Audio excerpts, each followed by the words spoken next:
አቲሽና ማርጃን ከተገናኙ ቀን ጀምሮ በመካከላቸው የሆነ የተፈጠረ ነገር አለ። ነገር ግን ሁኔታዎች አስገድዷቸው ሊጋቡ ናቸው። አቲሽ ይህን ጋብቻ ይፈልገዋል። የእሷን ቤተሰቦች መበቀል ዋነኛ ዓላማውና ፍላጎቱ ነው። ነገር ግን ቀደም ብሎ ማርጃንን ሊያገባት የነበረው ነዚር ከእሷ ወንድም ከሙራት ጋር ስምምነት አለው። ሙራት አቲሽን ተኩሶበት እንዲገለው፣ ማርጃን ደግሞ አቲሽ ለእሷ የተወሰነ ስሜት ያለው ይመስላል ነበር። ነገር ግን ከሰሞኑ ሁኔታ የተረዳችው ለእሷ ምንም ስሜት እንደሌለው ነው። ክርክሩና ጭቅጭቁ ቀጥሏል። የእሷ ቤተሰቦች ከሱ ቤተሰቦች ጋር እሷን ብትሆን ከአቲሽ ቤተሰቦች ጋር ያላት ንትርክ እንደቀጠለ ነበረ። በድንገት አቲሽ ጫካ ውስጥ የጠራት እንቅስቃሴ እያደረገ ነበረ። እሷ ከወንድሟ ጋር መጣች። ሙራትና አቲሽ ትንሽ ተነጋገሩ። አያገባም ተባባሉ። ከዛም በኋላ በድንገት ሙራት አቲሽን ሊመታው ሞከረ። ፊቱን ሊመታው ሲሞክር አቲሽ ተናዶ እሱም ቶሎ እየመታው ነበረ። ሙራትን ጥሎት ሲደበድበው ድንገት እሷ መታ ስትገላግል ነበር ሙራት የተኮሰው። ሙራት ከተኮሰ በኋላ አቲሽ ገና ዞር እንዳለ ነበር ሽጉጡን ፊት ለፊት እየጣለው። ማን እንደተኮሰበት አቲሽ እዚህ ጋር አላየም።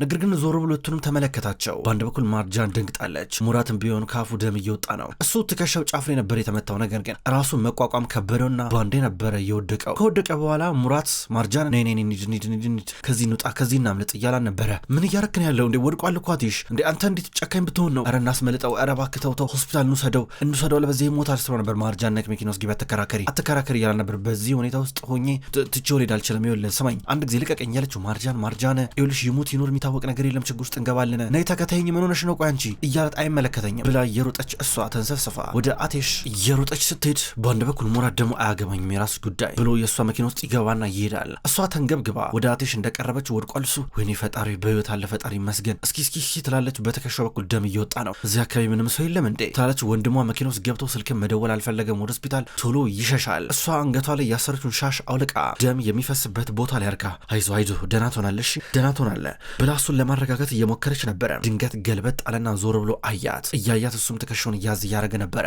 ድንገት እየተነሳ ነው። ቆይ አንዴ ሆስፒታል እንሄዳለን፣ ላግዝ፣ ልርዳ አለችው። እኔ አንቺን እርዳታ ቢሆን ምንም ነገር አልፈልግም፣ እሺ ወንድምሽ ነው የተኮሰው፣ ዋጋውን ያገኛል፣ የዋጋውን ነው የምሰጠው፣ በቀላሉ የሚታለፍ ስህተት አይደለም እያላን ነበረ። ቆይ እኔ እመጣለሁ አለችው። መኪና ውስጥ እየገባ ነው። ተከትለው መኪና ውስጥ እየገባች ነበረ። መኪናውን አስነስቶ ወደ ቤት ይመጣል። ነገር ግን የማርጃን ወንድም ቀድሞ ወደ ቤት መጣ። ወደ ቤት እንደመጣ መኪናው ጋር ተደግፎ እየተበሳጨ ከራሱ ጋር ሲያወራ ነበረ። ወይኔ አበቃልኝ እኮ እያለ ነበር። ድንገት እናትና አባቱ መጡ። ሙራት ምን ሆና እያሉ ነበር። አባዬ ተኮስኩበት እኮ አድነኝ እባክህ፣ ከሀገር መውጣት አለብኝ፣ ከሀገር ማምለጥ አለብኝ፣ መሸሽ አለብኝ፣ በቃ መሰደድ አለብኝ እያለ ነበረ። ምንድን ያረከው አንተ? ማንን የተኮስከው እያለ ነበረ። አቲሽ ላይ ተኮስኩበት፣ በጀርባ በኩል መታወት እያለ ነበር። እንዴ ለምን የተኮስክበት እያሉት ነበር። ለሁለቱ ግራ ገብቷቸው እየጠየቁን ነው። ከዛም በኋላ እሱ በቃ አናድደኝ፣ ከዚህ በላይ ለምሮ አልታገሰውም፣ በቃ እንደዚህ ሲሆንብን በጨረሽ ልታገሰው አልችልም፣ በቃ አሁን ግን ማምለጥ አለብኝ እያለ ነበረ። ከዛም በኋላ እናቱ በቃ ሃይደር እናስመልጠው ልጃችንን፣ አለበዚያ በፖሊስ ነው የሚያሳስሩት፣ እኔ ልጃችን እንድናጣ አልፈልግም እያለች ነበረ። አሁኑኑ ያምልጥ እያለች እየለመነችው እያለ በድንገት የመጡት አቲሽና መርጃን ናቸው። ከመኪና ሁለቱም ወረዱ። ደገፍ አርጋው እንዲራመድ ልትሞክር ነበረ እሷ እያገዘችው። በድንገት ግን እሱ ቱግ እንዳለ ወዲያው እጁ ያረፈው የሙራት አንገት ላይ ነበረ። ሲጥ አርጎ አነቀው። እገድልሃለሁ እያለ ነበረ።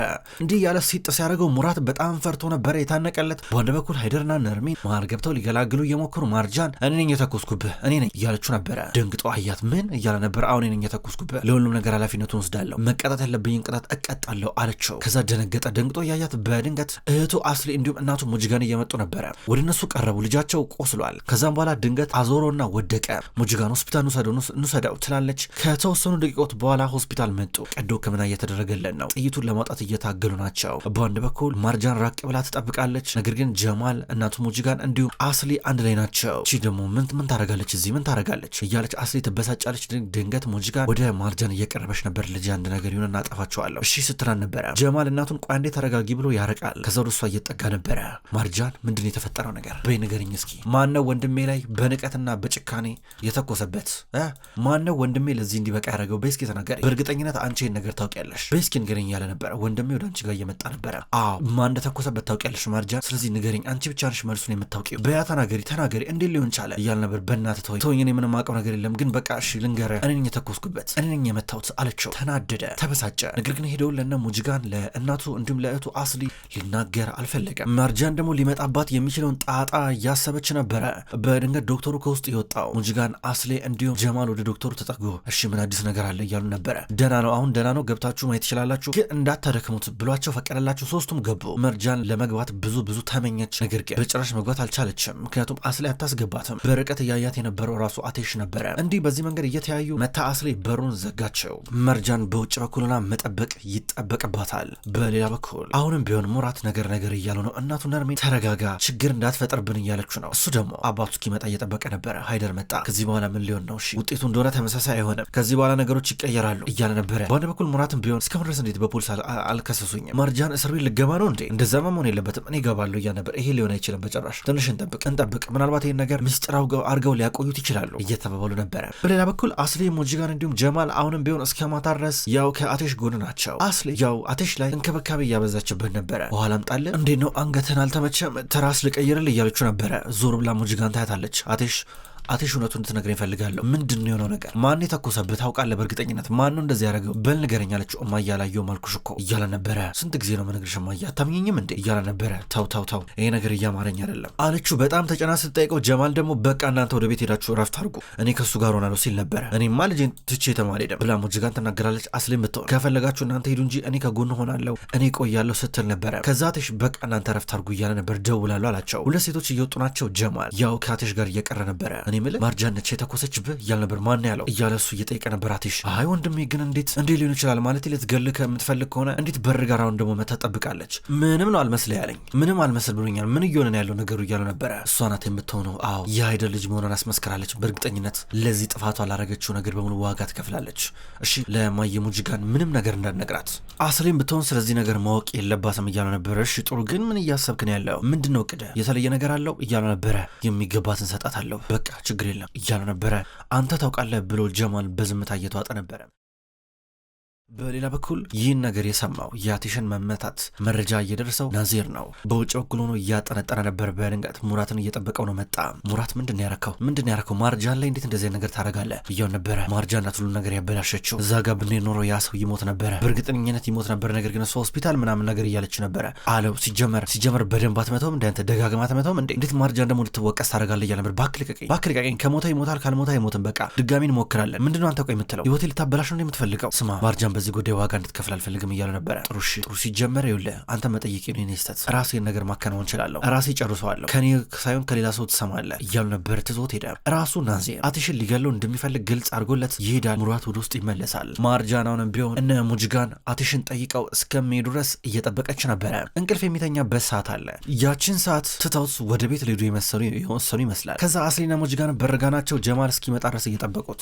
እሱ ከመጣ በኋላ በርጋ በርቀት የምታያቸው ማርጃን ነበረች እና ምን አለ የነገረ ነገር አለ እንዴ? ማን ነው የመታው? እሱ ማን የተኮሰበት? ንገረኝ እስኪ በእርግጠኝነት አንተም ታውቃለህ እሱም ያውቃል፣ ንገረኝ አለችው። ማርጃን የታለች እያለ ነበር እሱ። ከዛ ማርጃን አየቻቸውና ተደበቀች። ምንድነው ከእሷ ጋር የሚያገናኘው ነገር አለ እንዴ ብላ ሙጂጋን እየጠየቀች ነው። በእርግጠኝነት ከእሷ ጋር የሚያገናኘው ነገር ካለ ንገሩኝ ብላ ሙጂጋን እዚህ ጋር እያስፈራራች ነበረ። ይሄ አቴሽ እች ልጅ አገባታለሁ ካለ ቀን ጀምሮ ቤተሰባችንን ችግር ሊለየው አልቻለም፣ ሁሌ በችግር እንደተጥለቀለቅን ነው አለችው። ከዛ እሱ ቆይ ማየ እንደዛ አይደለም አቴሽ ወስኖ የሚያስበውን ነገር ይነግረናል። በቃ እንግዲህ ወንድሜ እንደሆነ አንድ ጊዜ ወስኗል፣ በነገራችን ላይ በቃ እሷን ላለማግባትም ወስኗል፣ ልንገራችሁ ብዬ ነው እንድታውቁት ብሎ ተናገረ። ማርጃን በርቀት ይህን ሰማች። አስሊ በጣም ተደሰተች። ፊቷ እንደ አበባ ነበር የፈካው። ከዛ በኋላ በቃ እንሂድ ተባብለው ሶስቱም ሄዳሉ። ማርጃን ይህን ጊዜ በሩን ከፍታ ወደ ውስጥ ገባች። ሳያት ምን ልታደርጊ መጣሽ? ውጪ ከዚህ እያል ነበር። አልወጣም። የምትፈልገው ነገር አለ? እያመመ ነው አለችው። ምን አገባሽ? ተኩሰሽብኝ የለ እንዴ? ልትገይኝ ሞክረሽል እንዴ አላት። እንዴት ብጠይኝ ነው ልትገይኝ የሞከርሽው? ግን እድለኛ ነሽ እያላ ነበር። ምናልባት ጥይቱ ትንሽ ወደ ሳምባ ተጠግቶ ቢሆን ኖሮ አብቅቶልኝ ነበረ፣ በጣም ነበር የምጎዳው። እንደዚህ በመሆኔ ፈጣሪን አመስግኝ እያለ ነበረ። መረራትና ወጣች። ድንገት ዲሜት ጓደኛዋን አገኘቻት። ከዲሜት ጋር ቁጭ ብለው እያወሩ ነበረ። ዲሜት ከወንድሟ ናዚር ጋር እንደመጣችና መኪናውን ፓርክ ሊያደርግ ዞር እንዳለ ነገረቻት። ሁለቱም ቁጭ ብለው በዚህ መንገድ መነጋገራቸውን ጀመሩ። አይኔ በቃ ነገር ስልችት እያደረገኝ ነው ዲሜት፣ አልቻልኩም በቃ አንደኛ እጄን ለፖሊስ ሰጥቼ ብታስር ይሻለኛል። ምክንያቱም ይህን ሰው ካገባሁት አውሬ ነው የሚሆንብኝ፣ ሌላ እስር ቤት ነው የሚሆነው፣ ሌላ ህመም ያለው እስር ቤት። በቃ ለእኔ ምንም አይነት ለውጥ የለውም፣ ነጻነቴን ግን ፈልጋለሁ እያለቻ ነበር። ናዚር በሌላ በኩል ነው የአዋቴሽ ወደተኛበት ክፍል እየመጣ ነው ያለው። ድንገት ነበረ ማርጃን እንዲሁም ዲሜት ተዘናግተው ትንሽ አየር እንቀበል ብለው የወጡት። ናዚሬን ጊዜ በሩን ከፍቶ ገባ። ወደ ውስጥ እየገባ ነገር ግን አቴሽ ተኝቶ ነበረ። በሌላ በኩል እነ ሃይደር እነ ነርሜ የማርጃን እናትና አባት እንዲሁም ወንድም እራታቸውን ሊበሉ ተቀመጡ። እስካሁን ድረስ የአቴሽ ቤተሰቦች አልመጡ። እራቱ እየቀራረበ ገና ሊበሉ ነበረ። በድንገት እነ ሙጂጋን መጡ።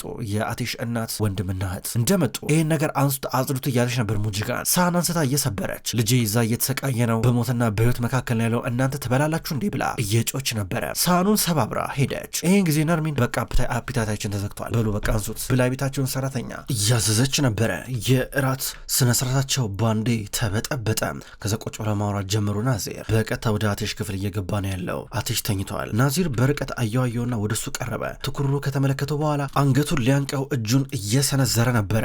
በሌላ በኩል ዲሜት እንዲሁም ማርጃን በውጭ በኩል እያወሩ ናቸው። ወንድሜት ሄደ መኪናውን ፓርክ አደርጋለሁ ብሎ ነበር እኮ የጠፋ ትላለች ዲሜት። በቃ ወደ ውስጥ እንግባ ትላለች ማርጃን። ዲሜት እዚህ ሊቆያለቻት ማርጃን በቃ አቴሽን ሌው ብላ እየገባች ነበረ። ነገር ግን ናዚር አልተሳካለትም። አቴሽን ሊያንቀው ሲሞክር ድንገት አቴሽ ነቃ። እጁን ጭምቅ አድርጎ እየያዘው ነበር። መታና ወረወረው። መልሶ እሱንም ሊያንቀው ነበረ። ከዚህ በኋላ ድጋሚ እንዳላየ ማነው ግደለው ብሎ ላከ እያለ እያነቀው ነበር። ድንገት ማርጃን መጣች። ወደ ውስጥ ስትገባ ምን ሆናችሁ ነው ናዚር እዚህ ምን ትሰራለህ እያለች ነበረ። ምንም ላናግረው መጥቼ ነው ፈጣሪ ጤናን ይመልስ ልለው ብዬ ነበር የመጣሁት እያለ ይናገራል። በተመሳሳይ መንገድ አቴሽን ቢሆን መልካም ምኞቱ ሊመኝልኝ ሊጠይቀኝ ነበር የመጣው ስለ ጤና ሁኔታ። በቃ ሁለታችሁም ጠረግ ብላችሁ ውጡልኝ እያለ ነበር። እንደውም እሷን ውጭ አላት አመናጭቆ። ናዚር ቀጥ ብሎ ወጣ። ማርጃን የምትፈልገው ነገር አለ ስትለው ውጭ አልፈልግም አላት አመናጨቃት። ተቆጣት። መሯት እየወጣች ነበረ። ከናዚር ጋር ከወጣች በኋላ በርጋ አንተ እዚህ ምን ታረጋለህ? ምን ልትሆን የመጣው? ግርግር ይናፍቃል እንዴ አለችው። ምንም ልጠይቀው ነው የመጣሁት እያላ ነበር። እኔ አላምንም ናዚር ችግር ነው አንተ የምትፈልገው በቃ አለችው። ምንም ነገር የምፈልገው ነገር የለም ይኸውልሽ ግን እስር ቤት እንድትገቢኝ አልፈቅድልሽም ሄጄ አናግረዋለሁ ብሎ ሊገባ ነበር። አይሆንም እኔ በጸባይ አናግረዋለሁ መለመን ካለብኝ መለምነዋል አለችው። እኮ አንቺ ታዲያ ሙራት በተኮሶ ለምን የምትወቀሽ? እሺ መወቀስ የለብሽም እያለ እሷ ማባበል ጀመረ። የአንተ ማባበል አያስፈልገኝም ብላ ወደ አቴሽ ክፍል ገባች። ስትገባው ውጭ እያላ ነበረ። ከዛ እሷ ምንም አታመጣም ብላ መጽሐፍ ከፈተችና ተቀምጣ ማንበብ ጀመረች። ዞር እያለ በጎን ይመለከታታል። እሷም ታያለች። አይን ለአይን ይተያያሉ። ምን ታረጋለች እዚህ? ምን ሰራለች አጠገቤ? ልትገለኝ ከምትፈልግ ከሆነ ምን ታረጋለች ታዲያ? ለምንድን እንደዚህ ምትጠብቀኝ እያል ነበር። እሷ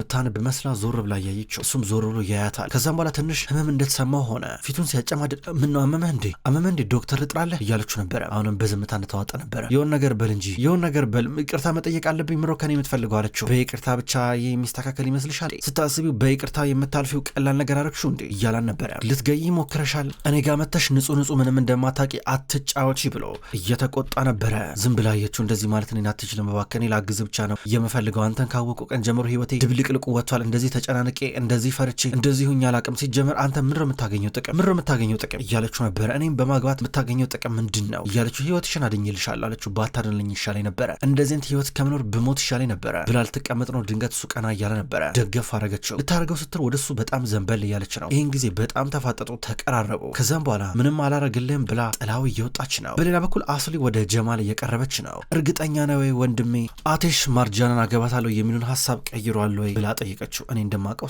እንደዛ ነው ብሏት ጥሏት ገባ። ምን ሆኖ ብላ በርቀት ታየዋለች። አሁን አቴሽ ተኝተዋል። ድንገት ማርጃን ጣች። እንደተኛ እየተመለከተችው ነው። ድንገት ስትቀርብ እየቃዠ ነበረ። ኤሉል እያለ ይጣራል። ኤሉል ማነው የሚለው እያለች በጣም ወደ ከንፈሩ ተጠጋች። ጆሮዋን እያስጠጋች ነበረ። ኤሉል እያለ እየደጋገመ እየጣራ ነበረ። ይህን የሴት ስም ሲጣራ ኤሉል ይሄ ሰው ፍቅረኛ አለው እንዴ? ፍቅረኛ ካለው ታዲያ ለምንድነው እኔን ለማግባት የፈለገው? ለምንድነው እኔን ማግባት ያሰበው ብላ ተቀምጣ ማሰብ ጀመረች። በጣም ብዙ እየተብሰለሰለች እንቅልፍ አልወስድሽ ብሏን ነበረ። በመጨረሻም ተኛች። እዛው ሶፋ ላይ የተቀመጠችበት ላይ ተንጋላ አንገቷ ታጥፎ ነበር የተኛችው። እሱ ሲነቃ አያት። እች ልጅ ግን ከኔ ምንድነው የምትፈልገው እያለ ነበር። ድንገት ተነስታ መጣች። የምትፈልገው ነገር አለ አለችው። ሰልችቶኛል ሜር ነው ፈልገው እያለን ነበረ። መተኛት አልፈልግም ልነሳ እያላት አይሆንም ብላ ስትታገል ከሱ ጋር አሁንም ወደሱ ዘንበል እያለች በመካከላቸው የሆነ ነገር እየተፈጠረ ነበረ። በድንገት ጀማል በሩን በርግዶ ገባ። እየገባ ነው። ሲያቸው ደነገጠ። አንቺ እዚህ ምን ታደርጊያለሽ እያለ ነበረ። እየወጣሁ ነበር ሲጀመር ትላለች። ወንድሜ እንዴት ነው ዶክተሩ ሂዳለ እንዴ እያለ ነበር። መሄድ አለብኝ በቃ በጣም እያስጠለኝ እዚህ መቆየት አልችልም እያለ ይናገራል አቴሽ። ከዛም በኋላ ማርጃል ትወጣ ነበረ። ያው እንግዲህ ነርሷን ንገራት የሙቀት መጠኑን ቼክ እንድታደርገው ማታ በጣም ሲያለበው ነበር ደግሞ ሲቃዥ ነበረ ብላ ተናገረች። ምን ማለት ምን እያልኩኝ ነበረ እያለ ነበር። እኔ እንጃ የሆነ ኤሉል ምናምን የምትባል ሰው ስሟን እየጠራ ነበረ አለችው። ጀማል ደነገጠ። ምናልባት መስሎኝም ሊሆን ይችላል አለች። መስሎሽ ነው በጨራሽ እንደዛ አይደለም እያለ ነበረ። እሷ ከወጣሽ በኋላ ለምንድነው ልጅ እንደዚህ የምትለኝ እያለ አቴሽ ራሱን ይጠይቃል። አቴሽ እቤት መጣ። ከወንድሙ ጋር ከማርጃን ጋር ወደ ውስጥ እየገባ ነው። በር ላይ እየተቀበሏቸው ነበረ። ከዛ ሞጅጋን በቃ ወደ ክፍል ግባ እናረፍ በል እናወራለን አለችው። የማርጃን ቤተሰቦችም ጠሯት። ምንድነው እየሆነ ያለው ነገር ብሎ እየጠየቋን ነበር። ከዛም በኋላ እሷ የጋብቻ ሁኔታ ላይ ተስፋ እንደቆረጠ ነገረቻቸው። ሄደሽ ለምኞ ይሄ ማለት ኮንትራታችንን ስራችንን ሊያቋርጥብን ነው ወይ ብለው እየጠየቋን ነበረ። ጀማል ደግሞ አቴሽን ሊያናግረው ወደ አንድ ክፍል ይዞ ገባ። ሁለቱ ማውራት ጀመሩ። ምንድነው የምትፈልገው ከዚህ በኋላ ፕላን እቅድ ምንድነው እያሉ ነበረ። ድንገት ማርጃን ውስጥ ገባች። ከገባች በኋላ ላወራ እፈልጋለሁ አለችው። ቤተሰቤን አትንካብኝ፣ እኔ ጥፋተኛ ነኝ፣ እንደፈለግ አርገኝ፣ ስትፈልግ አሳስረኝ፣ ከቤተሰቤ ራስ ላይ ግን ውረድ አለችው። ሙጅጋን በድንገት የሚያወሩትን ሰማች። ገባች። አንቺ ነሽ ወይ ልጄ ላይ ተኮሹ ብላ ልታንቃት ደረሰች። ተጨቃጨቁ። በጥፊ መታቻት። ደግማ ልትመታ ስትል አቴሽ የእናቱን እጅ እየያዘ ነበረ። ሁሉም ሰው ላረገው ነገር ዋጋ ይከፍላል ማየ፣ እንደዚህ መሆን የለብሽም እያላ ነበረ። ማርጃን ተናዳ ከክፍሉ ወጥታ እያለቀሰች ነበር። ተንበርክካ ስታለቀስ እሱ ከእናቱ ጋር ይጨቃጨቃል። ለምሮ ምትመቻት እያለ ከእናቱ ጋር እየተጣላ ነበረ። እሷ ደግሞ አጥንቷን ሁሉ ሰባብርላን ነበረ። ትላለች ማየ እንደዚህ ማድረግ አይጠብቅብሽም እባክሽ እያላ ነበር። አሁን ማርጃን ሱሬ እንደተኮሰች ይፋ ሆኗል። አስሊ እንዲሁም እናቷ ሙጅጋንም አውቀዋል። ከዛም በኋላ መበቀል አለብን እየተባባሉ ነበረ። እማዬ ስለምበቀል ለምታወሪው የመጣንበትን አላማ እኮ መርሳት እኮ የለብንም እኮ በቃ ምንም አልሆንኩም ተርፌያለሁ እኮ ከዚህ በላይም እንዴ ብዬ ላረጋግጥላችሁ እያለ ይናገራል። በድንገት ፖሊሶች መጡ። አቴሽን ለጥያቄ እንፈልገዋለን ብለው ቤት ገቡ። አቴሽን ጠየቁት። ከኋላ የተኮሰብህን ሰው አይተዋለሁ ያሉት። ዞሮ ለማርጃንና ያትና አላየሁም እያለ ነበረ። ማቀው ነገር የለም ብሎ ተናገረ። ከዛ ትቷቸው እየገባ በድንገት ነበር የሆነ በቀይ የታሸገ ካርቶን ይዞ የመጣው። ከዛም በኋላ ስቃይሽን አበዛዋለሁ ትቀጫለሽ እያላት ከካርቶን ውስጥ ያወጣው የሰርግ ቬሎ ነበረ። ተለብሿለሽ እንጋባለን እያለ ነበረ። በነገው ዕለት እንጋባለን ሲል አቴሽ ለቤተሰቦቹ የነገራቸው ሰርጉን እንደተወው ነበረ። ነገር ግን አሁን እንጋባለን እያለን ነው። አስሊ በዚህ ሁኔታ ትቀናለች። ማርጃንም ቢሆን ደንግጣ እያየችው ነበረ። ውድ ተመልካቾች እንኳን ወደ ቅጠል ቲቪ ዩቲዩብ ቻናል በሰላም መጣችሁ።